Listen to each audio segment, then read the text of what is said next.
Alexandra GînTEJ. I am founding member and member of the council, the Scientific Council of New Strategy Center, and I'm very happy and honored to be here today to discuss this topic about what is this project called Reconstruction of Ukraine. In the panel with me, distinguished guests that I will be presenting shortly. I would like to start by a couple of discussion hygiene points, in the sense that we will have interventions from the speakers, 5 to 7 minutes, and then we will open to discussions with the room. We will end our conversation with short conclusions from the questions and answers we will get and from the discussions from the panelists. Going to the topic right now, before entering in the real debate, I would also like to recommend a study that is freshly printed and out by one of our experts in New Strategy Center, Horia Ciurtin, on the topic. The study is called Throughout the Winters of Our Discontent, a synchronous approach to the reconstruction of Ukraine. It's here and it's on the site, so I'd really suggest that you go through it for the people interested in the topic. Let's start talking about this theme. So reconstruction, frankly, personally, I'm not very keen on the name of reconstruction. I think reconstruction for Ukraine is a project that is much bigger than buildings or industrial assets or civil constructions. It is a possibility of having a transformational process that will see Ukraine not just as a state that is afloat, kept afloat, or as a state that has the same infrastructure it had before the war, but it can see Ukraine as a completely transformed Euro-Atlantic member that is a vibrant and modern society.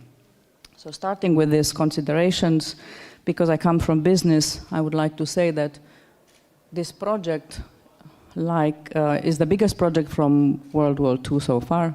But as any project, it has to have a concept, it has to have stakeholders, it has to have project management, resources. So some questions need to be asked at the beginning of considering the reconstruction of Ukraine as a project. Ownership. The questions in my mind are related to reconstruction in the same time as the war, or reconstruction after the war is finished. Who owns the process of reconstruction? At the worldwide level, at the regional level, at the country level? Is Ukraine the entire owner of this process? What are the stakeholders that this project requires, and how are they going to work together? What is the role of the region? We heard this morning the president of the Chamber of Deputies of Romania, the president of the largest political party in Romania, saying that the road of reconstruction of Ukraine passes through Romania. So what is the role of the region for the reconstruction process of Ukraine? So let me present now the distinguished guests of our panels, with which I hope we will be debating some of these issues, and also with the audience in the room for the questions later on. I'm very happy to present Alina INAYEH. I don't think Alina needs too many introductions, and I'm not going to go through the CVs. They are on the internet and on the site of the conference. Alina is advisor to the German Marshall Fund president. We're also going to be joined by a video conference by Ms. Jadwiga, ROGOΖA, Senior Fellow, Ukraine Department, Center for Eastern Studies in Poland. We have the pleasure to have here Mr. Cătălin PODARU, the CEO of Leviatan Design Romania, and of Mr. Adrian, FLOREA, Development and Digital Transformation Director for Concelex Romania. Unfortunately, the Ukrainian part is kind of missing. Mr. Rustem, UMEROV, the chairman of State Property Fund of Ukraine, could not be able in the end to join our meeting, even if it was via conference. So very sadly disappointed about this. But we will try and talk about the reconstruction of Ukraine without a Ukrainian in the panel. So let's see how this goes. I would like to start by inviting Alina for her intervention. Alina. Thank you, Alexandra, and thank you for coming to this panel. In order to circumvent the absence of the Ukrainian on the panel, what I would like to do, I would like to present what the West, the United West, is doing, should be doing when it comes to the reconstruction of Ukraine. And I'm coming to this from having just finished co-writing, co-authoring a report that is going to the June London conference, which is looking at exactly this, reconstruction of Ukraine, what mechanisms, what role for the West, what is there that we can do and needs to be done to start this reconstruction. In order to answer your question, a question of when, the answer is very simple. Now, reconstruction has to start now. Reconstruction has started already. Different people understand different things by reconstruction. However, there is at least rebuilding going on. But in order for the serious, large-scale, massive reconstruction to start, there are certain things that need to be done and need to be accomplished. And I will go through all of this without revealing too much of the report that German Marshall Fund will actually release next week. So it's a little bit of embargo until then. In order to start reconstruction, in order to have companies invest in Ukraine, in order to have governments invest in Ukraine, you need to have war insurance. The issue of war insurance is increasingly important, and that's something that people all over, I mean, on both sides of the Atlantic are looking at. It's easier said than done because insurance companies are not willing to take the risk. Governments are not willing to take the risk, yet somebody needs to share the risk with the companies that are going to invest in Ukraine. This is one of the issues that we recommend is going to be discussed, and is going to be discussed in the June conference in London. The second issue which is important when it comes to the reconstruction of Ukraine is that in some parts it's going to be rebuilt from zero, but it should be rebuilt better than it was before. At least when it comes to the issue of energy, it has to be rebuilt. It would be better be rebuilt according to the new standards, to the current standards of green energy, the Green Deal and everything, the net zero emissions, and so on and so forth, which has or will have or could have the consequence of making Ukraine probably one of the most advanced country when it comes to green energy in European Union, or what is to be European Union a few years from now.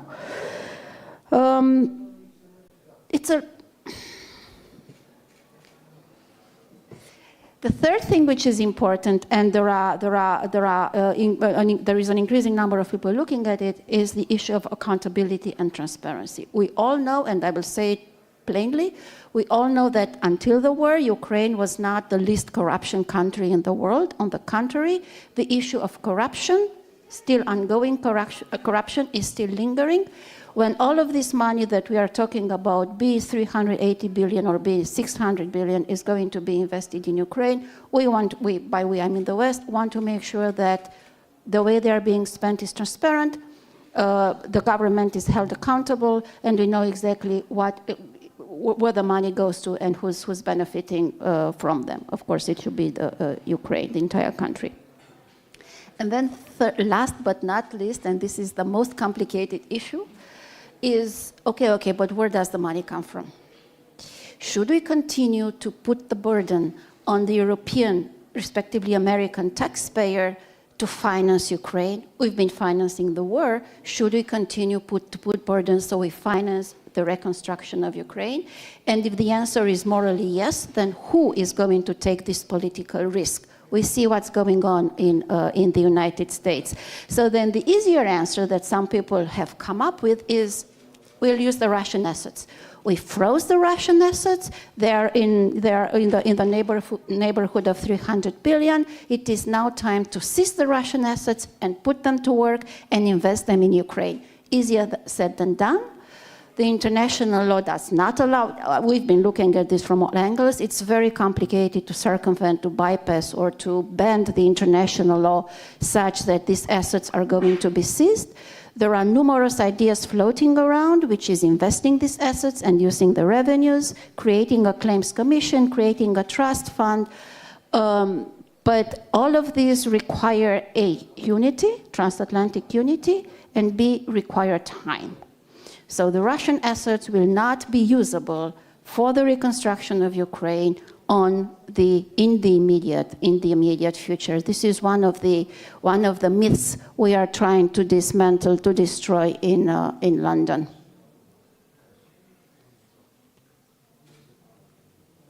Thank you. So these are the challenges, and these are the opportunities that the reconstruction of Ukraine poses. The good news is that everybody is dedicated to finding solutions to this problem. The bad news is that the problems, as I've just presented them, are pretty complicated, and the solutions are not immediate. So political will still needs to be there in order to start reconstruction and continue with reconstruction. Thank you, Alina. I think you've asked already, you've touched on a couple of points, and I'm sure we're going to go back to especially where the money comes from part. If it's not the Russian frozen asset, then what is it? Right now, I would like to continue our interventions to welcoming Ms. Jadwiga ROGOŻA. Jadwiga, you have a lot of experience. In fact, your expertise is on Ukraine. For many years, you have this is what you do know very, very well. So I'd like to thank you for being in the panel, and I would like to invite you to have your own intervention. Thank you. Thank you very much. And I would like to welcome everyone. I hope you can hear me well. Because of some travel complications, I cannot be here in person. I'm glad to be here. The intervention is very interesting. I would like to add a slightly broader perspective of the reconstruction. And to me, reconstruction without saying that the war is still ongoing and the damage is being multiplied almost every day is kind of incomplete. So apart from repairing of the damage that the previous speaker mentioned, going on energy sector structure, but apart from that, the very current perspective, speaking of a large-scale construction is very hard because now we are less certain than before when the war is going to end and how the war is going to end and what borders Ukraine will have. So these discussions are kind of hanging in the air a little bit. For the moment, the scale of damage is estimated at over $400 billion, huge sum. Obviously, the eastern part of the country is more affected by damage, destruction. But the assessments that the Ukrainian government makes for the reconstructions are even greater. It's been almost a year ago when the Lugano conference took place, and then Ukraine it's a 10-year Ukraine National Recovery Plan, and it amounted at $750 billion. This is astronomous. And it was a very ambitious project because reconstruction is not just reconstruction. It's, you know, this principle, build back better. So it's a thorough modernization of infrastructure, business climate, of energy sector. It's a very ambitious but very general project at the moment. And I have to say, to compare by the funds that were allocated, for example, to European Union members, Poland, within 70 years under this EU cohesion policy, in 2004 to 2021, received 130 billion euros. And Ukraine speaks of $750 billion. So you see how strong this amount is. Ukraine's priority is definitely this modernization, and it is the structural independence from Russia, the aggressor state, implying first of all energy sector, but also trade and other sectors. It implies green transformation, transition to sustainable energy, energy efficiency of the economy, of infrastructure. And in this rebuilding and transformation project, Ukraine wants to be an active partner. It stresses innovation potential. It stresses also its ambition to be an equal partner in decision-making process concerning reconstruction, concerning financing of this process. And this is said both on the government level and on the level of activists, experts, NGOs.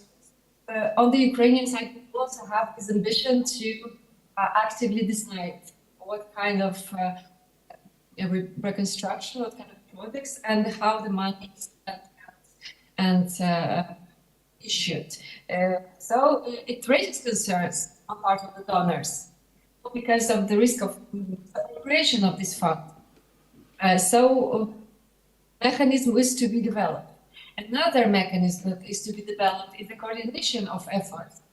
We now have a very general idea that the European Commission will be a kind of a secretariat for the efforts on part of European Union and G7. But no details yet, and we still don't know whether the relating concrete projects or is going to be rather a recommendation body. So, you know, a year has passed and the details are still being. Another issue is that the previous speaker mentioned is where the funds are going to come from. Of course, the easiest thing to say is that from the frozen Russian assets. And we have the first decision. A week ago, American Attorney General has announced that they are transferring over $5 million from the assets of sanctioned Russian businessmen to Ukraine, Konstantin Malofeyev.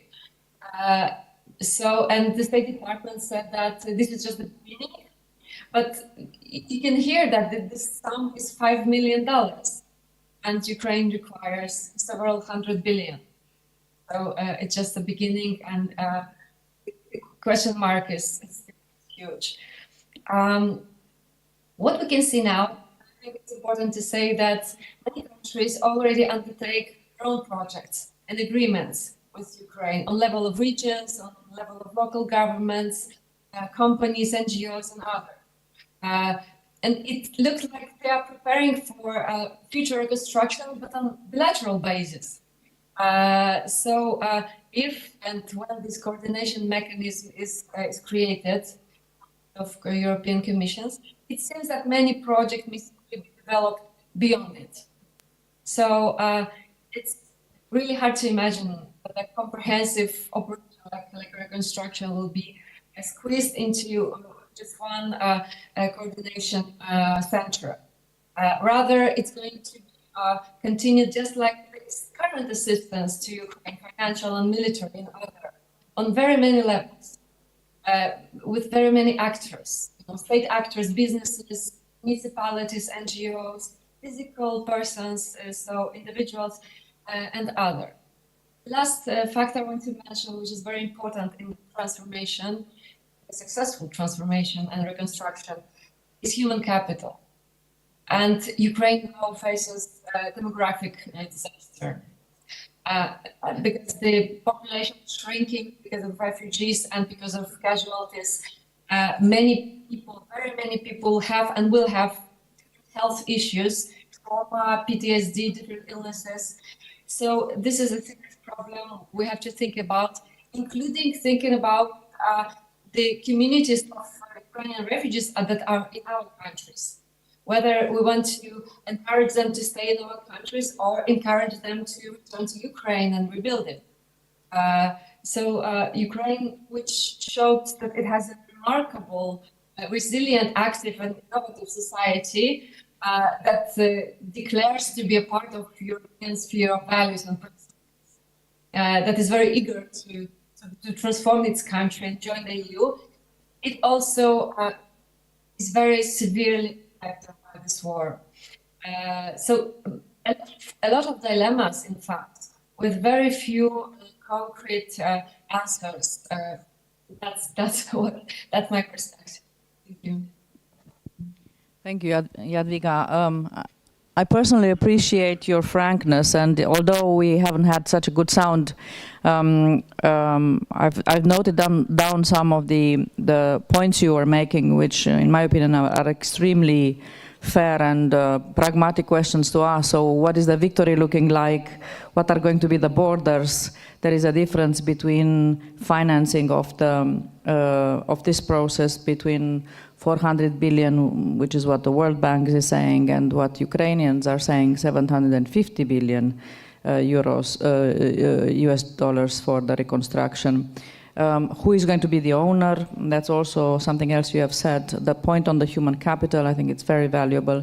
But also, I allow myself to appreciate the fact that you're talking about the transformation process and reconstruction, so that we understand that it's much more than pouring money into reconstructing what was destroyed. So thank you for the intervention. I hope you will remain for the rest of the discussions. I now have the pleasure to invite Mr. FLOREA to, I'm sure what's going to be a very pragmatic intervention as well. Please. Well, we're in construction business, so we have to. So, good morning, everybody. Slava Ukraini. Welcome to this panel. Powerful opener, Alexandra and Alina. I think one of the biggest questions is what's really meaning reconstruction of Ukraine, rebuilding Ukraine. It's such a large concept. Now, it's not novelty. The country is teared down. Infrastructure is grounded. Schools, hospitals, housing, everything is missing. So whenever we talk about that, we will need to see what is going to be done whenever the war ends or before, is what I heard. So whenever we see, let's start preparing for that. And imagine we talk about housing. Thousands of houses are missing, households are missing, hospitals. Kids have to go back to school. Heating has to go back to school. Then we go to roads and bridges, and later on airports. Companies that will be present on that market on an early stage, which actually are meant to accelerate the process. We have a duty somehow to these fellow Ukrainians, because they keep Russians away from the rest of Europe, to help them as fast as possible. So how do you get ready for that? Building all those things in a fast way. Well, learn more, I would say. How long would that take and how much would that cost, you are saying, Alexandra? Well, Hamburg, which was bombed heavily in the Second World War, took 40 years to be rebuilt. 40 years, 40. West Berlin, the other half, we don't know the figures. 10 years, 500 billion US dollars, money at that time. So whenever we talk about Ukraine, 10, 20 years, we don't know what that is. Maybe with the new technologies that Alina was mentioning will be faster, but the figure of $1 trillion that we heard already several times, is not far. So how do you get prepared for that? Well, companies like the one I'm representing here today, Concelex, which is a civil constructor and infrastructure constructor, being present early in that market will actually help them. We won't go there for opportunities. It's not good to say that. We are not going to profit of the war. We go there to help these guys. Those communities that we need to come back as fast as possible to their normal lives. I think it's a duty to them. Now, to the format, because we talked about where the money will come from, how will that be spent, how transparent will be that? That's a tougher question. And I'll share with you a discussion that I had in Poland the other month. I was attending a Rebuild conference over there. They are doing it every now and then. And I had a chance to talk to a government agency from a Nordic country. Them is not important. And the lady was saying, we're a small country, we'll be giving money.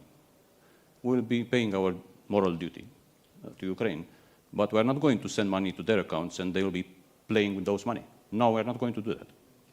We're going to pick one of the projects, and I have seen there 25 mayors, Bucha included, and Vinica included, Irpin included, having 300 projects in their hands saying, we can start tomorrow. We're going to choose one of those projects, and we're going to tender at home by the process we know, by the transparency we need. We're an European country that follows some principles, transparency included. So to the question, how will these guys doing? One of the answers is they will need to have to have a platform for transparency. They will need to allow construction company, as we are, to bid and exploit, in the right sense, the experience they have.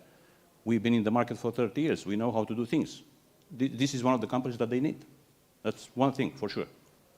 So the government there, with the help of international organizations, should be, let's get ready for that moment. Let's have all these platforms in place. The mayors I have seen over there, they told me, some of them, we have built the presentations that we are showing you today, which are highly professional, by using candles and the batteries of laptops. This is the level they are today. I mean, I felt compassion. I need to. And they were saying, whenever we start, we will need as many as possible. Which leads me to another thing. Will they have $1 trillion or euros? No, they won't. Some of those money, I was talking to my colleagues in Concelex, we believe they will come through PPPs, public-private partnerships. Well, if you go invest your money, you will need transparency. And these guys have to be ready for that. I know that Alina and organizations like that will help them, but they will need to be ready like that. They will need to have platforms for coordination. They will need advisory boards. They will need working committees to make sure the money is spent well and transparent. They are not a monster of transparency. They are not a monster of anti-corruption, but they will be, and they have to be. Now, Mr. Nizu, the president of this conference, I would say, a National Strategy Center, said in the morning, we are here to find ideas, and I will dare to challenge a bit his invitation. He's here. So what about New Strategy Center pushing for an idea that will say, because we're in war time, and because armies around the world do use reserves, otherwise they couldn't cope, what about building a bank of construction materials? Put it on the border. I heard in the morning we have the longest border with Ukraine. Pick a spot and put it there. Bring materials there, as many as they can. From simple cement to, I don't know what else. Iron, rebar, whatever it is. Bring it there. Put it in a free zone to make it more appealing. Bring one rail coming from Romania and another rail going to Ukraine. You know, we use different rail system, different gauges. So it's allowed to add to that. Bring that bank now. Whenever they will need to start, materials will be there. I have served in another country, rebuilding another country, I might say, and this was one of the challenges, from where I would take materials, not to mention inflation, that's another story. So what about bringing that and preparing for that? Alina was saying, let's get ready. And the more I think to the idea, and I will push that, we are among constructors.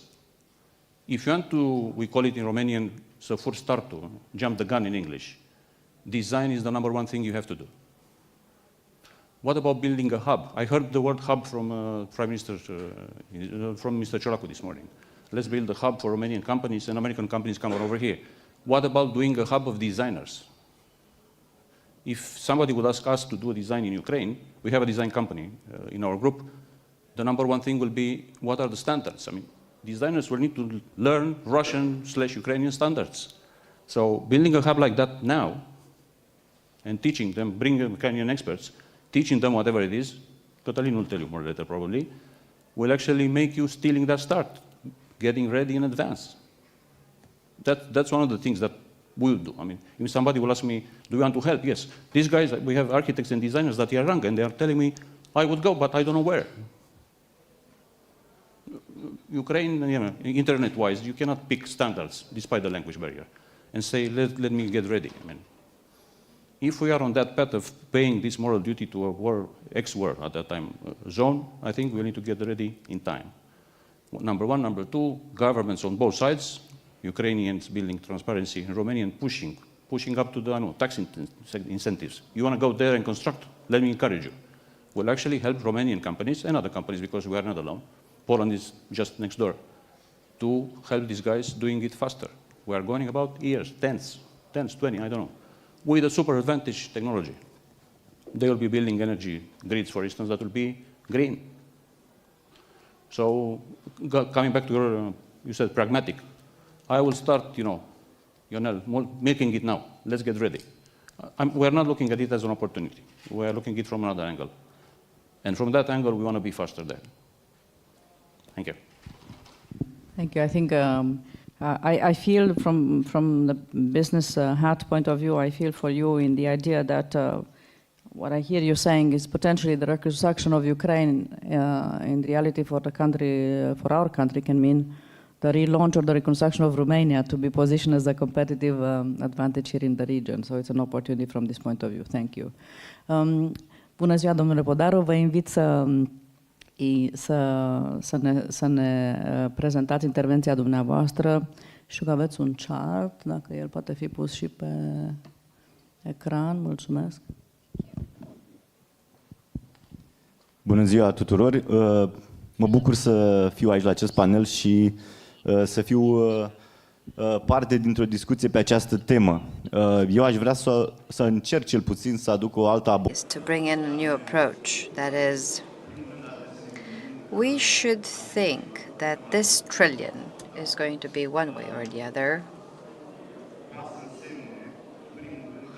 and it can mean that Romania will not be able to absorb over 20 billion from the Recovery and Resilience Plan. And why do we have to talk about it? Well, this is the major risk for us, quite a real one.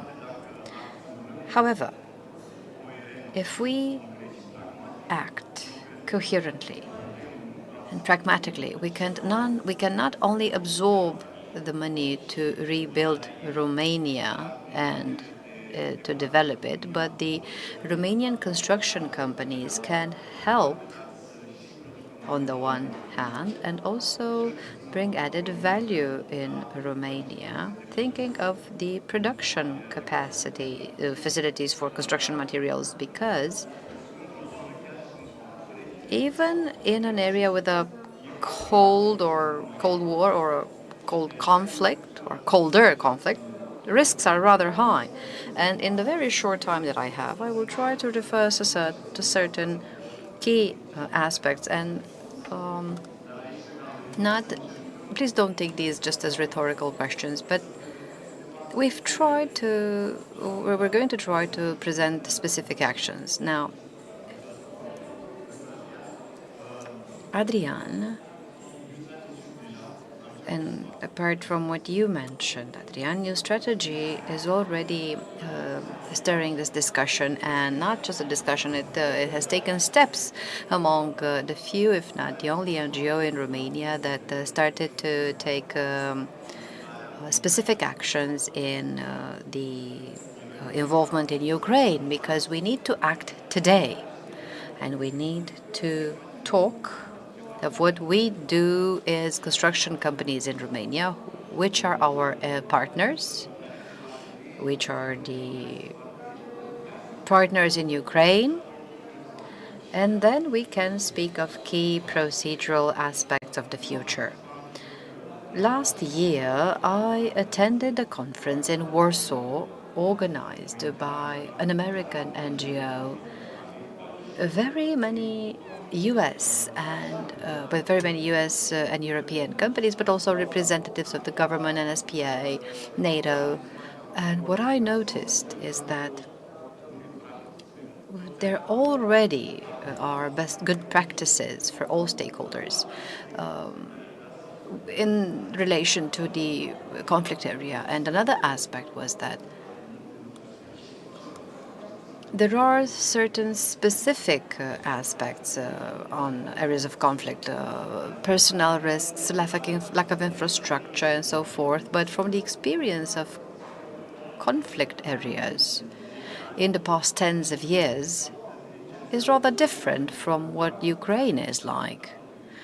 And we had to speak there of Iraq and Afghanistan. Well, this is not the case here. Ukraine bears most of the reconstruction risks from other sides, but Ukraine has a functional administration. It's not perfect, but it isn't perfect anywhere. So this has to be considered if we are to relate to those best practices.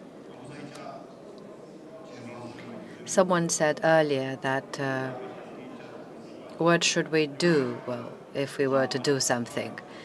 to participate in reconstructing Ukraine, especially as a neighbor with such a large border, is also imperatively necessarily morally speaking, but also pragmatically speaking, because we want to have a country that is brought back to life and to stand by the European values, to have it as a partner in this joint front. Here are some of the specific risks that I've just referred to. What I would suggest is that we should have several work groups to specifically debate what the companies must do today. We found out that there are countries that already reconstruct in Ukraine with the risk of being destroyed. They're there, they're rebuilding, but this means a very important aspect. Those that are there and finance the reconstruction of schools and homes and do it today, first of all, set trust-based relations and understand very much the culture difference. So these are specific steps that can be taken. And after this panel, I do hope that there are more and more players, especially from the private sector, because they have to act primarily and to initiate discussions of what we can do this year, these months, to cause traction. And the government is interested, but the focus is placed on help granted during conflict. First of all, humanitarian aid, and why not, as Europe is doing, as the US are doing, military aid to get this conflict to stop or to, well, make it stop, that is. But then we can do this actively. This is what I would see as specific actions with all these partners involved in actions, both in Romania and with international partners. Let me now focus on this idea and reach out to the others.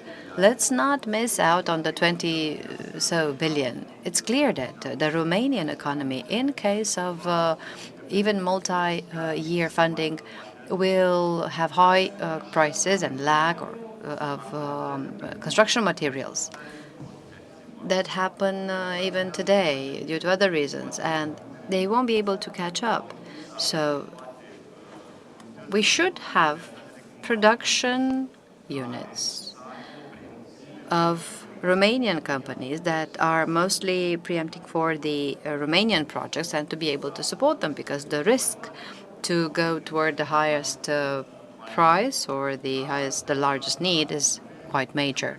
So this would be another specific action, and with discussions with the government, considering the opportunity cost, these things can happen.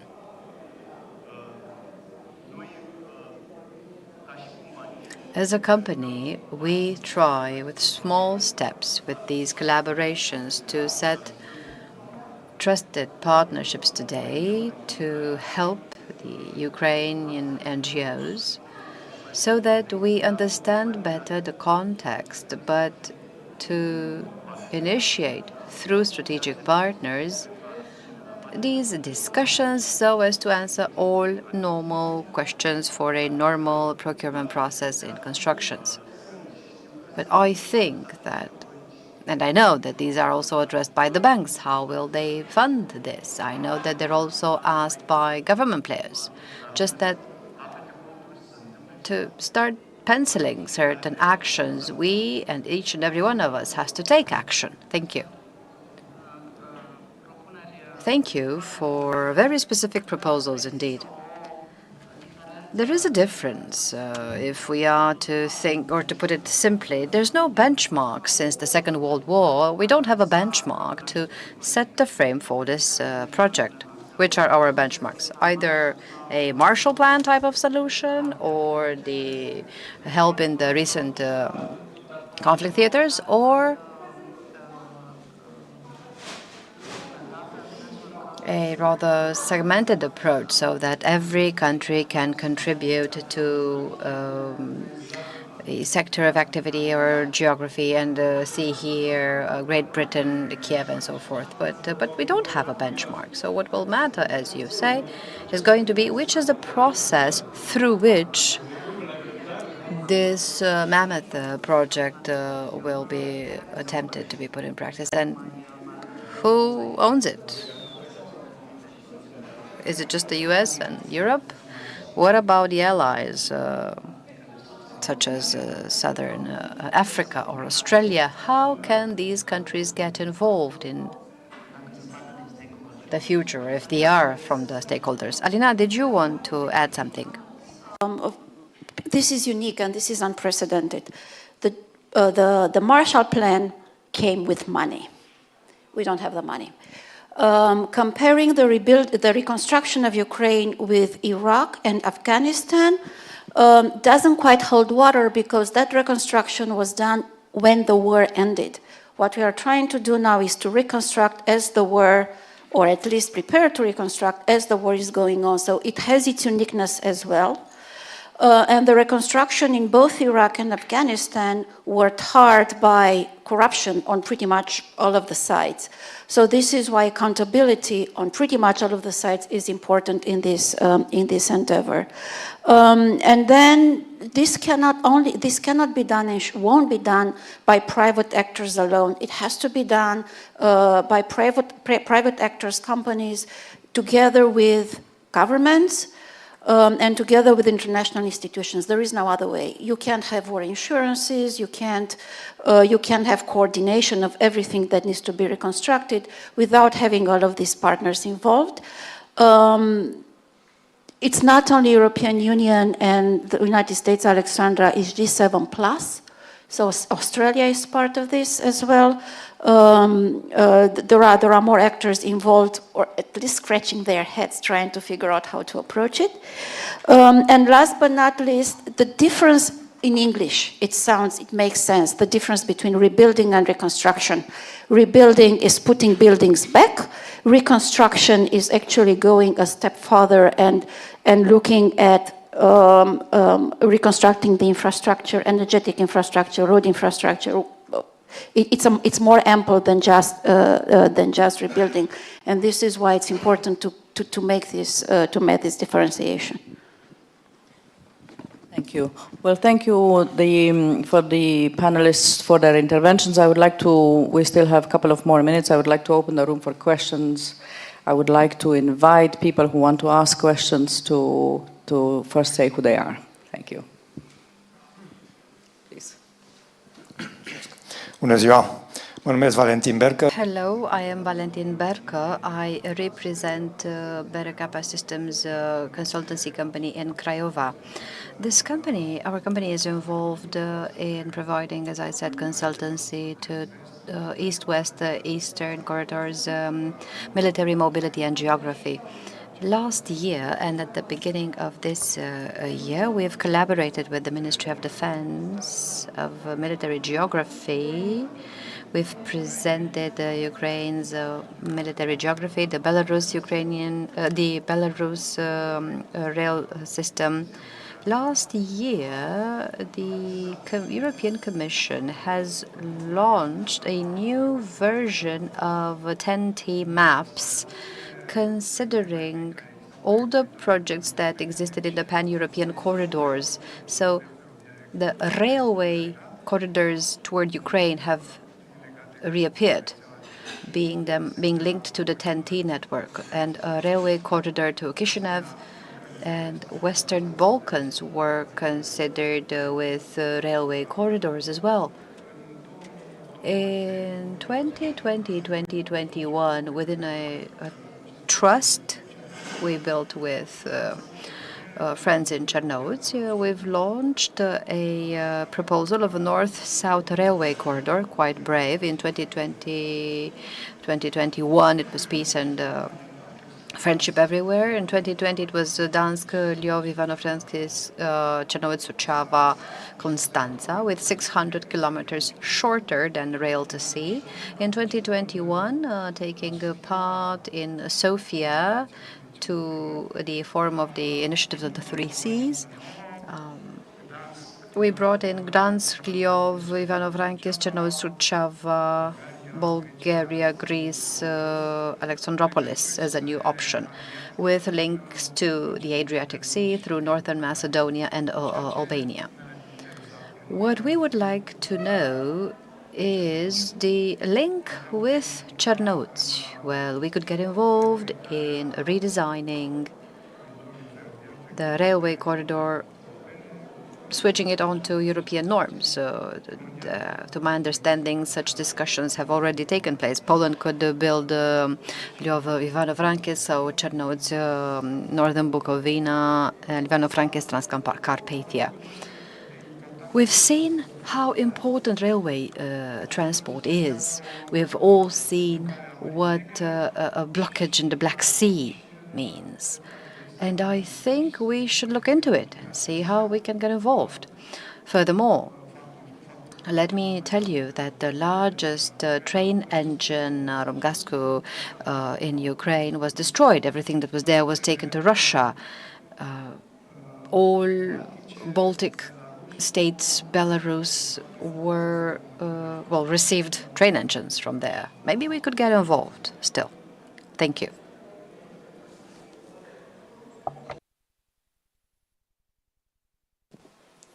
Hi, good afternoon, everyone. My name is Piotr Marczuk. I'm representing Honeywell, gold partner of this conference.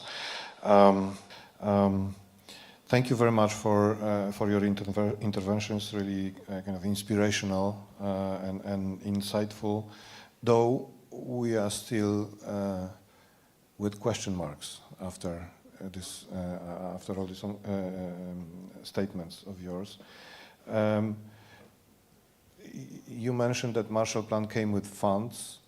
Well, I'm reading that funds were actually not the main and most important element of the Marshall Plan, that indeed the transparency elements, the governance elements, which were not related to one country but to a bunch of Western European countries, were actually even more important, that were helping in, let's say, putting the money where the real need is, with a proper governance and with the proper transparency. So I guess this mindset can be easily applied in the Ukrainian case, with the small caveat that, yeah, we still have the war going on and nobody knows when it will finish. Yeah, I think the more important, still question mark that is there is who will be the owner. You've mentioned that as well. I would like to connect this question, who will be the owner, with the idea that Adrian brought up, to build hubs for different, let's say, types of activities. The one that can be touched immediately is the warehouse with construction materials. The one that is probably not so easy to touch is, for example, financial hub. There could be countries, like neighboring countries to Ukraine, where such financial hubs could be established because the governance and transparency there is at the right level. I would say not necessarily everything has to be located in Germany, France, or London. So maybe the talent hub, the financial hub, the design hub, this kind of hub-type approach could be implemented to address the needs in a coordinated way. Yeah, from the perspective of my company, and I actually heard literally parallel statements from the Ukrainian ambassador Markarova in DC a month ago. The key areas that are somehow need to be addressed immediately would be building, would be energy sector, would be logistics, including transport stuff, and obviously would be defense, because because we are living in such circumstances. So maybe also topical list of let's say areas which need to be addressed first, and those who need to be addressed in a second, let's say, stage. It would be also helping in somehow focusing the minds of international community to do kind of simplistic prioritization of the needs. Thank you. Thank you. Very, very useful. I'm mindful of the time, and I would like to draw to a conclusion by thanking our panelists, including Mr. ROGOΖA, and also for the good interventions here. It is clear that, to me at least, that this is why such conferences are useful, because you can see from this topic that there are many more questions than answered at this point in time, and that is probably simply for the reason that we have never had a war and the reconstruction process in the same time in our known history, therefore we don't have a pattern. But that's why this kind of events are useful, because ideas, as we have seen from our distinguished panelists and from the room, are useful. Thank you very much for participating. Thank you, panelists. Have a good afternoon.